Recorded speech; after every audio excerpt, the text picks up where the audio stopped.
o Banco do Brasil. O Banco do Brasil ele paga um ótimo dividendo. É inacreditável como o Banco do Brasil hoje custa muito abaixo do valor de patrimônio, tá certo? Ele paga por quê? Porque ele tem que ajudar a prever. O Banco Santander, ele tem o quê? O compromisso de mandar o dinheiro para fora. Então, ele vai pagar dividendos. Itaú, né? Só que o Itaú ele não dá dividendo, ele dá esmola, tá entendendo? O Itaú e a Itaúsa... Eu falei que eu conheço uma pessoa que tem ações de Itaú. É uma balinha, tá entendendo? Então, mas qual é o principal critério que você usa para comprar uma ação? Os acionistas mandou aqui para a gente. Hoje a trajetória de investir... Hoje, Luiz Bassi, hoje a trajetória de investir. Quais os critérios finais que faria a diferença na escolha de uma ação, Bassi? O preço, a base acionária, a geração de caixa, o que seria um fator principal na decisão que você, quando você vai comprar uma ação? Também aproveitando, eu acho que é uma coisa curiosa, você pode começar a responder por aí, você me contou, eu achei muito interessante. Quantas ações tem na sua carteira atualmente, Bassi? No máximo 13. 13 que integram a minha carteira de renda mensal. Agora, existem outras ações de outras empresas que são ações de oportunidade, tá correto? Não é de especulação. Eu compro, existem a oportunidade de comprar e existe a oportunidade de vender. Eu vou dar um exemplo assim, não tão recente, mas a questão de uns 5, 6 anos passados, alguém chegou para mim e falou: Bárcio, eu preciso vender umas ações de uma empresa que está num setor que eu não sei se você conhece ou não. Era uma empresa do setor de locação de veículos. Essa empresa se chamava Locamérica. Então, ele precisava vender uma quantidade de ações e sabia que aquele papel ostentava a possibilidade de melhorar.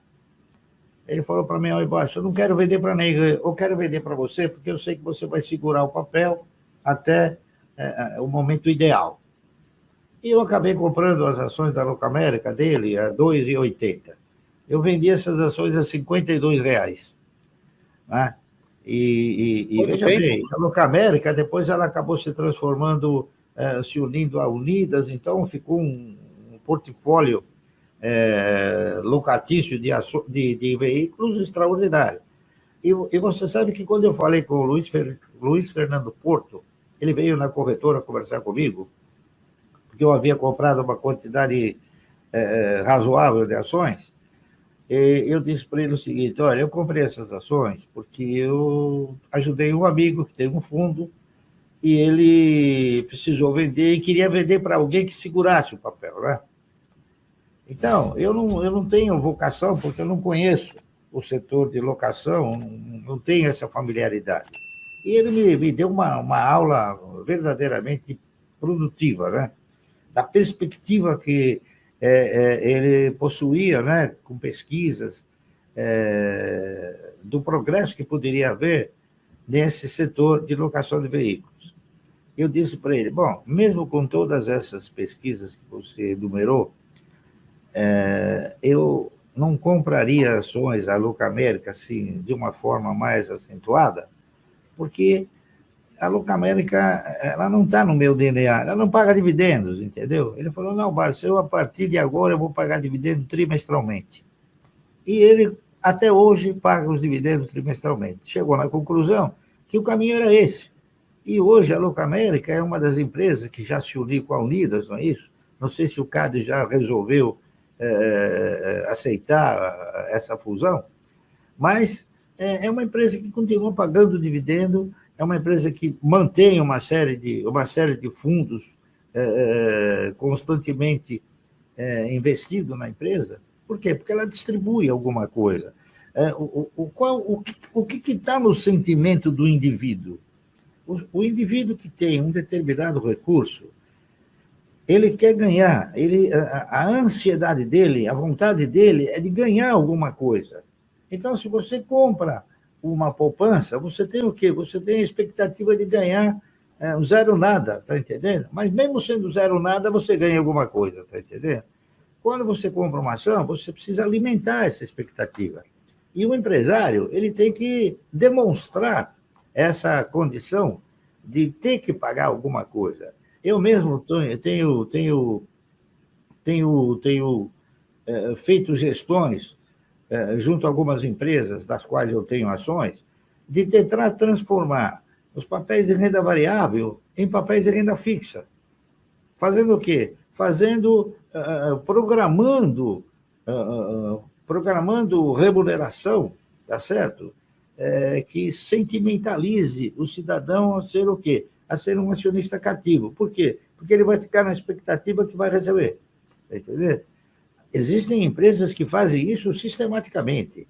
Né? A Klabin, por exemplo, é uma delas, e outras empresas também. Itaú, né? Só que o Itaú ele não dá dividendo, ele dá esmola. Está entendendo? O Itaú e a Itaúsa... Eu falei que eu conheço uma pessoa que tem ações de Itaú. É uma balinha, está entendendo? Então, mas qual é o principal critério que você usa para comprar uma ação? Vamos supor que fala, as baixas. O principal critério que eu uso para comprar uma ação, primeiro, é você analisar o setor de atividade da empresa, para saber se aquele setor de atividade ele é perene, ele é um setor de atividade sem o qual uma economia não funciona, está entendendo? Então, a necessidade que haja o quê? Que haja perenidade. E dentro dessa perenidade, há que haver o quê? Sustentabilidade. Eu vou dar um exemplo prático que eu costumo falar, que caracteriza bem este meu sentimento. Você pega, por exemplo, uma empresa chamada Klabin. A Klabin é uma empresa verticalizada. Ela tem as terras, não é isso? Ela tem... para quem diz que eu não invisto em imobiliária, né? A Klabin tem fazendas que 62 quilômetros de comprimento com 57 quilômetros de largura. Então, indiretamente, eu invisto em imóveis também, tá certo? Então, o que ela faz? Ela pega uma semente, injeta num saquinho, aquela semente cresce uma mudinha, aquela mudinha ela coloca num outro viveiro, ela sobe, aí ela planta essa mudinha na terra, essa mudinha se transforma numa árvore, ela corta a árvore, pica essa árvore, mistura com determinados elementos químicos, forma uma pasta, chamada pasta mecânica, também conhecida como celulose, tá certo? Transforma essa pasta mecânica em papel. E transforma o papel em papelão, e o papelão em caixa de embalagem, tá entendendo? Faz também o cartão mais limpo que tem, porque vende para Tetra Pak.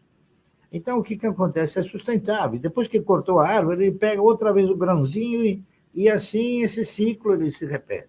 Então, essa visão que está no meu DNA que deveria estar no DNA de todos, está entendendo? Examinar a perenidade.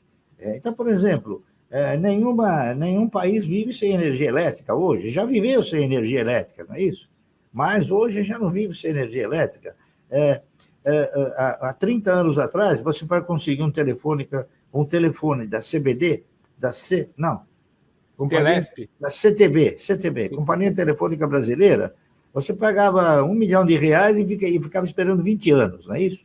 Com o advento do celular, mudou, todo mundo acabou ficando dependente do celular. Então, o celular passou a ser o quê? Um bem de primeira necessidade, está correto? Então, o mundo vai mudando, as coisas vão se alterando, a tecnologia vai impondo suas raízes, não é isso? A mecanização também. Isso fere muito a questão do emprego, porque, por exemplo, a questão de 30 anos atrás, você ia na Volkswagen, tirava uma fotografia da fábrica, tinha 15 mil funcionários. Hoje você tira uma fotografia, tem 1.000 robôs. Então, essas transformações precisam ser avaliadas. E nós, que somos investidores, temos que acompanhar todas essas mudanças, correto? Então, eu acompanho tudo isso. Eu examino com muito critério, com muita intensidade, a questão da perenidade, a questão da sustentabilidade, a questão dos históricos, tá certo? Examinam também até que ponto há o comprometimento do controlador ou dos controladores com a empresa, tá entendendo? Você pega, por exemplo, uma corporação, melhor falando, é uma corporação, não tem controlador e não tem controladores. É uma empresa que se torna um pouco mais difícil de de você conseguir desenvolver uma análise mais profunda, a menos que ela tenha o quê? A menos que ela seja de um setor de atividade perene, que tenha sustentabilidade, está entendendo? Mas, na realidade, todos esses elementos são importantes. O histórico de remunerar o acionista, enfim, o interesse do controlador em receber. Por exemplo, você pega o Banco do Brasil. O Banco do Brasil ele paga um ótimo dividendo. É inacreditável como o Banco do Brasil hoje custa muito abaixo do valor de patrimônio. Tá certo? Ele paga por quê? Porque ele tem que ajudar a Previ a manter a sua estrutura para pagar aos seus associados. E a Previ é uma grande acionista do banco, tá certo? O Banco Santander, ele tem o quê? O compromisso de mandar o dinheiro para fora. Então, ele vai pagar dividendos. E assim sucessivamente. Então, essa análise, ela integra um pacote, um elenco de elementos que você analisa para poder, então, definir se compra ou não ações daquela empresa. É muito importante vocês se inscreverem no canal, porque ele representa a nossa voz, tá entendendo? Nós não temos uma didática tão fundamental e tão objetiva como tem aí o canal. E o canal ele é um órgão de divulgação que procura não adivinhar, mas transmitir aquilo que realmente é importante que os senhores saibam para se conduzirem de uma forma positiva no mercado de valores.